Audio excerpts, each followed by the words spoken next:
Hoosier. 1. Hoosier, a nickname given at the West to a native of Indiana. A correspondent of the Providence Journal, writing from Indiana, gives the following account of the origin of the term.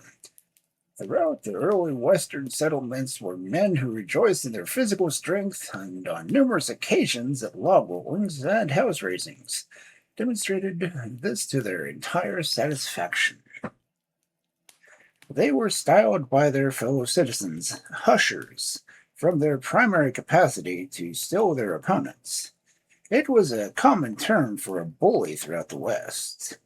The boatmen of Indiana were formerly as rude and as primitive a set as could well belong to a civilized country, and they were often in the habit of displaying their pugilist accomplishments upon the levee at New Orleans. Upon a certain occasion, one of these rustic professors of the noble art very adroitly and successfully practiced the fancy upon several individuals at one time. Being himself not a native of the Western world, in the exuberance and his exultation he sprang up, exclaiming in a foreign accent, "I'm a Hoosier! I'm a Hoosier!" Some of the New Orleans papers reported the case, and afterwards transferred the corruption of the epithet Hoosier to all the boatmen from Indiana, and thence to all their children.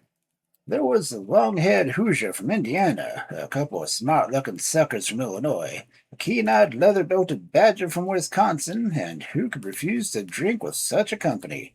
Hoffman, Winter in the West, page 210. A Hoosier has all the attributes peculiar to the backwoodsmen of the West. One of them visited the city, New Orleans, last week.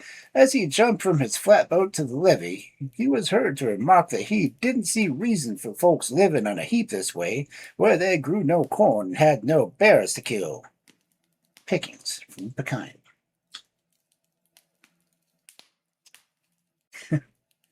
Oh, thank you for the sub guilty.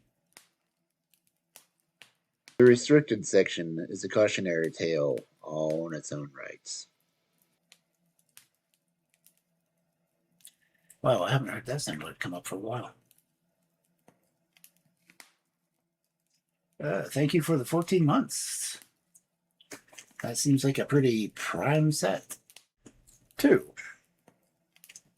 The citizens of the state, known as Hoosiers, who gave the state its name, are proverbially inquisitive.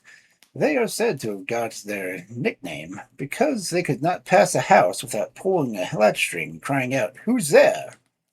W. Ferguson, America by River and Rail, page 338.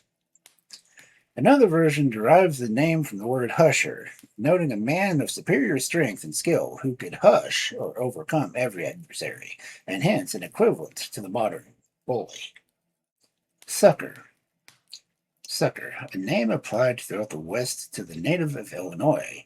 The origin of this term is as follows. The western prairies are, in many places, full of the holes made by the crawfish, a freshwater shellfish similar in the form of lobster, which descended to the waters beneath. In early times, when travelers wended their way over these immense plains, they very prudently provided themselves with a long hollow weed, and, when thirsty, thrust it into the natural artisans, and thus easily supplied their longings. The crawfish well generally contains pure water, and in the manner of which the traveler drew forth a refreshing element gave him the name of sucker. Letter from Illinois in Providence Journal. The correspondent of the New York Tribune, writing for Illinois, says, "We say all the friends of the association come west to the land of the suckers and liberal opinions."